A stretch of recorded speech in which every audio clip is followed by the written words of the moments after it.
نو مدینه منوره د برکتونو ډکه ده د بقی مقبره ده 10,000 تقریبا صحابه کرام پکې دفن دي 10,000 ډېر شی او بقی مقبره ته تل سنت هم دی ځکه حضور پاک مبارک به بقی ته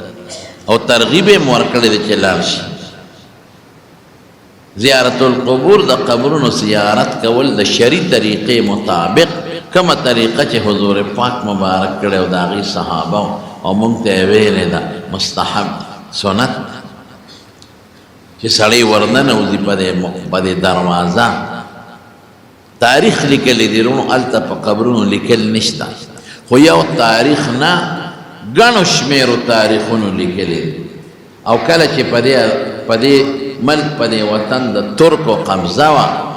نو هغه د ترکو سلطنت عثمانیه چې ورته وایي هغې کې د هر قبر یو نښه موجوده وه اوس ختمې شوي دي چې وردنوځي نو ښي طرف ته مخامخ د چا قبرونه دي د حضرت فاطمه رضی الله تعالی عنها قبر د حضور پاک کی لاډلی بیٹی محبت چې چا سره خوا کې ورسره د حضور پاک د تره حضرت عباس رضی الله عنه قبر دی چې یو ځل حضور پاک له راغی او لږ شکایت یې وکړ وی د الله رسوله خلک مونږ ته د ډېر قدر په نظر نه ګوري نو حضور پاک منبر ته وخت او وی فرمایل وی تاسو ته پته نشته چې عم الرجل سن و ابي تر د پلار په ځای وي چې چا عباس سره مینه وکړه نو ما سره یې مینه وکړه او چې چا عباس سره بغض وساته ما سره یې بغض وساته او یو ځل یې وله دعا کړې وی یا الله عباس له او د هغه بچو له زه دعا کوم خدای خیر او ډېر لوی برکت ولا ورکړي نو بیبي فاطمه ده او ورسره حضرت عباس دی ودرسه د حضور پاک نیازبین بچی حضرت حسن دی رضی الله عنه ورسره نور اهل بیت دی د حضور پاک د نوسو بچی او بالکل چې مخامخ ورشه ودرېږي نو مخامخ د حضور پاک نه بیبیانې دو بیبیانې بل ځای دفن دي حضرت خدیجه رضی الله تعالی عنها په مکه مکرمه کې دفن ده جنت المعلا ورته وایي او حضرت میمونه رضی الله تعالی عنها د مکې نه چې سړی مدینې ته ځي صرف ورته وایي نن سبا د جموم چې کوم انټرچینج دی د هغې نه یو 3-4 کیلومیټره مخکې مکې طرف ته د سړک په غاړه قبر دی یو سپینه چاردیواري ته توده او چا پې په عارضي خط لیکلي دي قبر ام المؤمنین میمونه رضی الله تعالی عنها د مسلمانانو د مور د میمونې قبر دی او باقی بیبیان حضرت عایشه صدیقه رضی الله تعالی عنها حضرت حفصه رضی الله تعالی عنها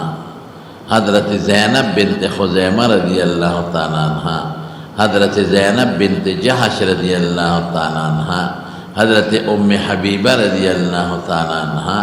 حضرت ام سلمه رضی الله تعالی عنها حضرت جویریه رضی الله تعالی عنها دا بیبیانې او حضرت صفیه رضی الله تعالی عنها او حضرت ام سلمه او حضرت ما دا بیبیانې هلته دفن دي امهات المؤمنین نه بیبیان خوا کې ورسره په څنګ کې د حضور پاک مبارک 3 لوڼه دي فاطمه رضی الله عنها اخوا مخامخ ښي طرف ته ده 3 حضرت زینب رضی الله تعالی عنها حضرت ام کلثوم رضی الله تعالی عنها او حضرت رقیہ رضی الله تعالی عنها دا چې لږ ګس طرف ته په دې لاره باندې لاړ شي لږ معمولي غوندې د حضرت امام مالک رضی الله عنه قبر څه خوش قسمته شیخ الحدیث و محدث مجتهد او خوا کې ورسره د هغه د شیخ د حضرت نافع قبر ده او چې لږ ور مخکې شي د هغې نه نو د حضور پاک بچی دی ابراهیم دا هغه قبر لکه دا بریک ودرېږي بریک اخلي چې لږ ورمخکې چې د حضرت حلیمې رضی الله تعالی عنها قبر چا چې حضور پاک مبارک ماشوم لوی کړی خیر نور صحابه مشتا مخامخ یو بل قبر د حضرت عثمان رضی الله عنه حضرت سعد ابن ابي وقاص رضی الله عنه حضرت سعد ابن معاذ رضی الله عنه لس زر صحابه پکې دفن دي د حضور پاک تروریان د بالکل د دیوال سره نږدې دي حضرت صفیه حضرت عاتکه رضی الله تعالی عنهما دا بیبیان پکې دفن دي دا مبارکه مقبره ده د حضور پاک به بقی ته ته اوسم زویم خلک ناراض دی دویم بقی ته دی شری ته ورچې ورننوځئ سلام واچوئ السلام علیکم اهل الدیار انتم سلفنا ونحن بالاثر وانا ان شاء الله بكم للاحقون یغفر الله لنا ولکم کدا د یاد نی پښتو کې ویلی شي السلام علیکم خو عربی کې ویلی شي السلام علیکم اے د قبرونو خاوندان دا دلته ویلی شي خپلو مړو هلته تاسو موږ نه مخکې تللی او موږ درپسې او انشاءالله زموږ به تاسو سره ملاقات کېږي خدای دې تاسو وبخښي الله دې موږ وبخښي په پښتو کې ویلی شي غوښتنه به د خدای نه کې د قبر نه به نه کې د هر چا چې صرف الله نه به غوښتنه کې او لکې به راولي تذکر الاخر حدیث کې راځي لکه براولی چې دا دومره مبارک هسته او لوی شخصیات په دې مخ د ځمکه موجود دي چې زموږ دین د دې د برکته دی دوی د حضور پاک نه واغېستو موږ ته یې راورسو زموږ